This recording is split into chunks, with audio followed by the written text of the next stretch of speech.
Hello प्यारे बच्चों, कैसे हो। आज हम डिस्कस करने वाले हैं mechanism of polymerization. Mechanism of polymerization. This is Riyaz Wani. बेटा, लास्ट कुछ लेक्चर्स में मैंने आपको पढ़ाया था हम पॉलीमर को किस तरह क्लासिफाई करेंगे। सबसे पहले क्लासिफिकेशन मैंने आपको पढ़ाया था on the basis of source. Source के बुनियाद पे हमने तीन कैटेगरी में पॉलीमर को क्लासिफाई किया था। एक था नेचुरल पॉलीमर, दूसरा था सिंथेटिक पॉलीमर और तीसरा था सेमी सिंथेटिक पॉलीमर। फिर on the basis of structure हमने पॉलीमर को तीन टाइप्स में क्लासिफाई किया था। Linear chain polymer, branched chain polymer और क्रॉस लिंक्ड पॉलीमर था। उसके बाद on the basis of force, intermolecular force, intermolecular force के बुनियाद पे हमने पॉलीमर को चार कैटेगरी में क्लासिफाई किया था। एक का नाम था इलास्टोमर्स, एक का नाम था फिब्रस, एक का नाम था थर्मोप्लास्टिक, एक का नाम था थर्मोस्टैटिक। उसके बाद हमने on the basis of synthesis, on the basis of synthesis हमने पॉलीमर को दो कैटेगरी में क्लासिफाई किया। एक को हम एडिशन पॉलीमर कहते हैं, दूसरे को हम कंडेंसेशन पॉलीमर कहते हैं। उसके बाद on the basis of nature of monomer, monomer unit कैसा होगा बेटा, दो कैटेगरी में क्लासिफाई किया था। एक को हम होमोपॉलीमर्स कहते हैं, एक को हम कोपॉलीमर्स कहते हैं। बहुत ही अच्छा, सब क्लियर है। चलो, आज हम बेटा एक इम्पॉर्टेंट टॉपिक डिस्कस करने वाले हैं। एक इम्पॉर्टेंट टॉपिक डिस्कस करने वाले हैं, इसका नाम है मैकेनिज्म ऑफ पॉलीमराइजेशन। बहुत ही इंपॉर्टेंट है बस, ये पूछा जाएगा आपके बोर्ड में। हाँ, एक एक चीज को ध्यान से सुनना होगा।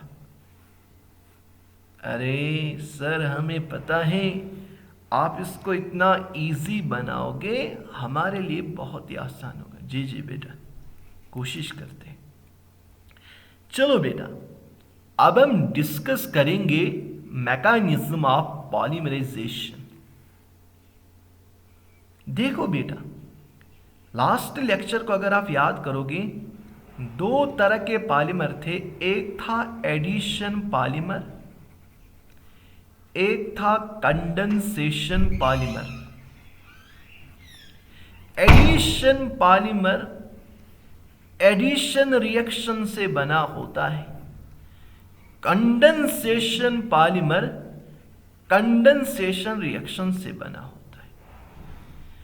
एक और पॉइंट मैंने उस क्लास में आपको बताया था, addition polymer chain growth polymer है और condensation polymer step growth polymer है। चेन ग्रोथ पॉलीमर का मतलब है बेटा, जिसमें एक स्टेप दूसरे स्टेप से कनेक्टेड होगा। और स्टेप ग्रोथ का मतलब है जो एक ही स्टेप में हो जाएगा, एक ही स्टेप में रिएक्शन होगी और कोई कनेक्शन नहीं होगी। चलो स्टार्ट करते हैं इसी एडिशन पॉलीमराइजेशन की मैकेनिज्म। चेन ग्रोथ पॉलीमराइजेशन का मैकेनिज्म किस तरह होता है। इसमें क्या होता है, अगर ये कोई ए है, ये बी के साथ कंबाइन होगा, ए बी बनेगा। फिर ये इसी तरह ए बी सी के साथ कंबाइन होगा, ए बी सी बनेगा। ये पहला स्टेप है, ये दूसरा स्टेप है। यानी जो रिएक्टिंग मॉलिक्यूल है वो पहले कंज्यूम होता है। फॉर एग्जाम्पल ये रिएक्टिव मॉलिक्यूल कंज्यूम हो गया, उसने दूसरा बनाया, इसी तरह फिर वो कंज्यूम होगा, नेक्स्ट बन जाएगा। इस रिएक्शन को हम चेन रिएक्शन कहते हैं। जिस रिएक्शन में एक स्टेप दूसरे स्टेप के साथ कनेक्टेड होगा, उस रिएक्शन को हम चेन रिएक्शन कहते हैं। और ये जो यहां पे पॉलीमर बनेगा, उस पॉलीमर को हम चेन ग्रोथ पॉलीमर कहते हैं। अच्छा, मुझे बताओ बेटा, एडिशन पॉलीमराइजेशन के लिए कौन से मॉलिक्यूल होने चाहिए जिनमें कार्बन कार्बन डबल बॉन्ड होगा? लास्ट क्लास में मैंने ये चीज आपको पढ़ाया था। जब डबल बॉन्ड होगा तब ही एडिशन रिएक्शन होती है। ठीक है, चलो अब डिपेंड करता है इस रिएक्शन को कौन स्टार्ट करेगा, इस रिएक्शन का इनिशिएटर कौन होगा। उसके बुनियाद पे बेटा 3 तरह का मैकेनिज्म होता है। एक को हम फ्री रेडिकल मैकेनिज्म कहते हैं, दूसरे को हम कैटाइन मैकेनिज्म कहते हैं, तीसरे को हम एनाइन मैकेनिज्म कहते हैं। अच्छा सर, रियाज सर, इसका मतलब है अगर फ्री रेडिकल ने रिएक्शन स्टार्ट किए तब वो फ्री रेडिकल मैकेनिज्म होगा? बहुत ही अच्छा बेटा, यस। अगर किसी कैटाइन ने मैकेनिज्म शुरू किया, रिएक्शन शुरू किया, तब वो कैटाइन मैकेनिज्म होगा? यस। अगर एनाइन ने रिएक्शन शुरू किए तब वो एनाइन मैकेनिज्म होगा। सर जी बेटा, क्या हुआ? सर इसने तो आंसर बता दिया, लेकिन मुझे पता ही नहीं है फ्री रेडिकल किसको कहते हैं।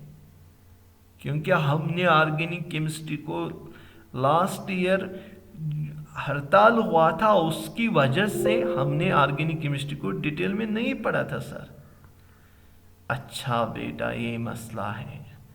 कोई बात नहीं बेटा, मैं आपको सिखाऊंगा फ्री रेडिकल क्या है। चलो, इसने आंसर बता दिया सर। अरे बेटा, आप क्यों परेशान हो रहे? फ्री रेडिकल हम बेटा उसको कहते हैं जिसके ऊपर अनप्योर्ड इलेक्ट्रॉन होगा। आर के ऊपर मैंने डॉट कर दिया, इस डॉट का मतलब है अनप्योर्ड इलेक्ट्रॉन। जिसके ऊपर अनप्योर्ड इलेक्ट्रॉन होगा उसको हम बेटा फ्री रेडिकल कहते हैं। अच्छा सर, इसका मतलब अगर कार्बन है सर, ऐसे क्या मैंने CH3 लिखा, ऊपर डॉट लिखा, तब ये भी फ्री रेडिकल है? यस एग्जैक्टली बेटा। कैटाइन हम उसको कहते हैं जिसके ऊपर पॉजिटिव चार्ज होगा। एनाइन हम उसको कहते हैं जिसके ऊपर negative charge. Sir thank you sir, Riyaz sir आप बहुत अच्छे हैं। चलो बेटा, कोई बात नहीं, इसको हम बटरिंग कहते हैं। ठीक है, हो गया अब क्लियर? जब कार्बन के ऊपर अनप्योर्ड इलेक्ट्रॉन होगा उसको हम कार्बन फ्री रेडिकल कहते हैं, और किसी के ऊपर अनप्योर्ड इलेक्ट्रॉन होगा उसको हम जनरली फ्री रेडिकल कहते हैं। अगर इस वाले ने रिएक्शन को स्टार्ट किया है तब फ्री रेडिकल मैकेनिज्म होगा। अगर कैटाइन ने स्टार्ट किया है तब कैटाइन मैकेनिज्म होगा। अगर किसी नेगेटिव चार्जड आयन ने स्टार्ट किया है तब एनाइन होगा। इतना क्लियर है? देखो बेटा, लास्ट क्लास में मैंने आपको 2 चीजें सिखाई थी, एक एडिशन पॉलीमर, एक कंडेंसेशन पॉलीमर। जिसमें एडिशन रिएक्शन होगी वो एडिशन पॉलीमर होता है जिसमें कंडेंसेशन रिएक्शन होगी, वो कंडेंसेशन पॉलीमर होता है। इस एडिशन रिएक्शन में एक स्टेप दूसरे के साथ कनेक्टेड है, मतलब ए से बी बना, बी से सी बना, सी से, यानी यहां पे चेन रिएक्शन होती है, इसलिए इसको हम चेन ग्रोथ पॉलीमर कहते हैं। यहां पे एक ही स्टेप में रिएक्शन हो जाती है, इसको हम स्टेप ग्रोथ पॉलीमर कहते हैं। फिर मैंने कहा इस चेन ग्रोथ पॉलीमराइजेशन या एडिशन पॉलीमराइजेशन का मैकेनिज्म क्या होगा। मैंने कहा इसमें पहले रिएक्टिव मॉलिक्यूल कंज्यूम होता है, वो दूसरा प्रोड्यूस करता है, फिर वो कंज्यूम होता है, फिर नेक्स्ट बन जाता है, जिस रिएक्शन को हम चेन रिएक्शन कहते हैं, और इस पॉलीमर को हम चेन ग्रोथ पॉलीमर कहते हैं। और ये जो चेन ग्रोथ पॉलीमर है या एडिशन पॉलीमराइजेशन है, ये उन मॉलिक्यूल में होती है जिनमें कार्बन कार्बन डबल बॉन्ड होगा। ठीक है बेटा, जिनमें कार्बन कार्बन डबल बॉन्ड होगा। अब डिपेंड करता है इस रिएक्शन को कौन इनिशिएट करेगा, कौन स्टार्ट करेगा। उसके बुनियाद पे तीन तरह का मैकेनिज्म है। एक को हम फ्री रेडिकल मैकेनिज्म कहते हैं, एक को हम कैटाइन मैकेनिज्म कहते हैं, और एक को हम एनाइन मैकेनिज्म कहते हैं। अच्छा और या सर, चलो बेटा स्टार्ट करते हैं। पहला free radical mechanism. Free radical mechanism एक ऐसा पॉलीमराइजेशन है जो फ्री रेडिकल से इनिशिएट होगा। अब वो सर फ्री रेडिकल कहां से बनेंगे, इसी के लिए हम आगे जाएंगे। पहले इसको कॉपी करो, जल्दी से कॉपी करो, वीडियो को पॉज करो, कॉपी करो। चलो अब देखो बेटा, अब देखो बेटा फ्री रेडिकल मैकेनिज्म को डिटेल में। इसको याद रखना होगा, बहुत इंपॉर्टेंट है। गजब गजब का टॉपिक है, बहुत ही जबरदस्त टॉपिक है, गजब का टॉपिक है बेटा, फ्री रेडिकल मैकेनिज्म। चलो सर हमें पता है सर, आप इसको आसान करके बताओगे। हाँ बेटा, देखो ये जो फ्री रेडिकल पॉलीमराइजेशन है बेटा, ये इनिशिएट होती है, स्टार्ट होती हैं किसी पेरोक्साइड से। पेरोक्साइड बेटा हम उसको कहते हैं जिसमें ओ लिंकेज होगी, ये वाली लिंकेज होनी चाहिए, और ओ के दरमियान लिंकेज होगी, उसको हम पेरोक्साइड कहते हैं। या कोई भी रिएजेंट हो सकता है जो ब्रेक होने के बाद हमें फ्री रेडिकल देगा। फिर से, जो बेटा फ्री रेडिकल मैकेनिज्म है, फ्री रेडिकल पॉलीमराइजेशन है, ये इनिशिएट होती है पेरोक्साइड से। पेरोक्साइड हम उसको कहते हैं जिसमें ओ लिंकेज होगी, ओ और ओ के दरमियान बॉन्ड होगा। या कोई भी रिएजेंट हो सकता है जो डिकम्पोज होने के बाद फ्री रेडिकल बनाएगा।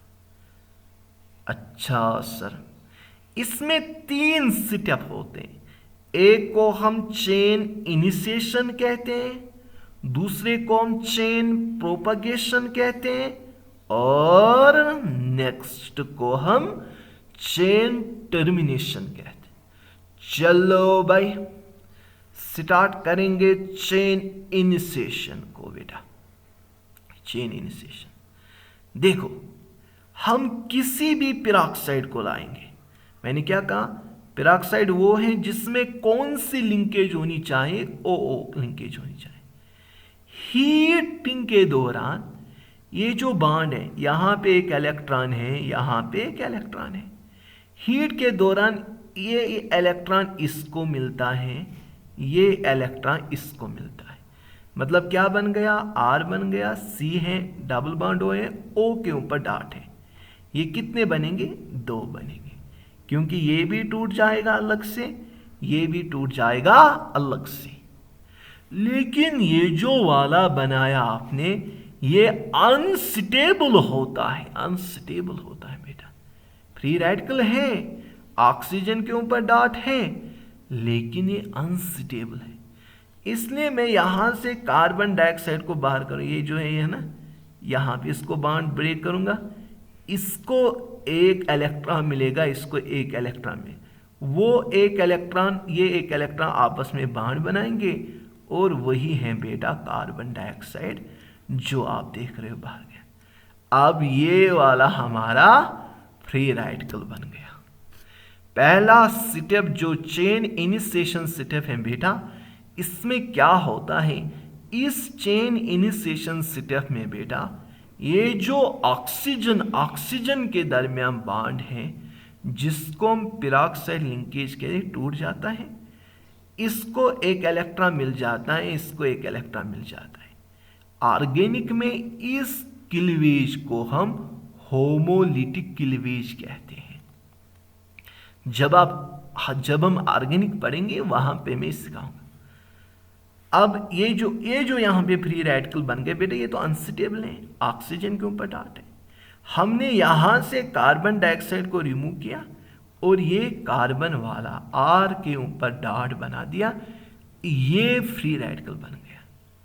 अब सेकंड स्टेप में क्या है बेटा, अब यही फ्री रेडिकल ऐड होगा अल्कीन के ऊपर। अल्कीन मतलब CH2 डबल बॉन्ड CH2, अब ऐड होगा R डॉट। ये कहता है अल्कीन उससे, भाई साहब आजा मेरे साथ। ये कहे मैं कैसे मिलूंगा, आपके पास तो डॉट नहीं है, पहले आपके पास डॉट होना चाहिए तब मैं आपके साथ कंबाइन होगा। ये कहता कोई बात नहीं भाई साहब, मैं इस बॉन्ड को तोड़ दूंगा। ऐसे किया, इसको डॉट मिला, ऐसे किया, इसको डॉट मिला। अब ये डॉट और ये डॉट आपस में कंबाइन होंगे, बॉन्ड बनेगा, इन 2 इलेक्ट्रॉन से बॉन्ड बन गया। ये फ्री रेडिकल अब इसके ऊपर आ गया। देखो पहले R के ऊपर डॉट था, अब इस कार्बन के ऊपर डॉट आ गया, इसको हम प्रोपगेशन कहते हैं। इसी तरह ये वाला, अब ये बन गया RCH2 CH2 CH2 डॉट, ये दूसरा अल्कीन मॉलिक्यूल आएगा, क्योंकि हमारे पास बहुत ही ईथीन के मॉलिक्यूल हैं। अब ये इसे कहेगा भाई क्या आप मेरे साथ जुड़ जाओगे, ये फिर से कहेगा मेरे पास डॉट नहीं, कहते बॉन्ड को तोड़ो, इसी तरह बॉन्ड को तोड़ दे। अब ये डॉट डॉट, ये 2 आपस में अब कंबाइन होंगे, ठीक है। अब इसके ऊपर डॉट आएगा, क्या बना RCH2 CH2, यहाँ पे CH2, ये डॉट अब इसके ऊपर है। ये डॉट का मतलब फ्री रेडिकल। यही मैं कहता था, यहाँ पे पहले इसके ऊपर फ्री रेडिकल था, इसके ऊपर डॉट था, अब इसके ऊपर आ गया। अब इसके साथ रिएक्शन करें, इसी तरह ये चेन बढ़ती जाएगी, बढ़ती जाएगी। और फाइनली क्या होगा बेटा, अब ये डॉट वाले मॉलिक्यूल आपस में कंबाइन होंगे और हमें यहाँ पे पॉलीमर तैयार होगा। इस स्टेप को हम टर्मिनेशन स्टेप कहते हैं, ठीक है। इसी स्टेप को हम बेटा टर्मिनेशन स्टेप के, आसान था। पहले इनिशिएशन था, फ्री रेडिकल बना दिया, फिर प्रोपगेशन था, इसके साथ रिएक्शन करने के बाद फ्री रेडिकल इस पे आ गया, इसके साथ रिएक्शन करने के बाद फ्री रेडिकल इस पे, यहाँ पे मैंने दिखाया कैसा है, ठीक है ना। और फाइनली जो फ्री रेडिकल बने हैं, अब chain reaction comes to halt, अब स्टॉप होगा जब 2 फ्री रेडिकल रिएक्शन कंबाइन होंगे, फ्री रेडिकल चेन्स कंबाइन होंगे। अच्छा, ये जो पेरोक्साइड होते हैं ना, ज़्यादातर ये टर्शरी ब्यूटाइल पेरोक्साइड है या बेंजोइल पेरोक्साइड है, ये इनिशिएटर हम ज़्यादातर यूज़ करते हैं। फ्री रेडिकल मैकेनिज्म बहुत ही इंपॉर्टेंट है। आज का लेक्चर हम यहीं पे स्टॉप करेंगे। आप इसको कॉपी करो और साथ साथ में रिवाइज करो। थैंक यू फॉर कॉपरेशन बेटा।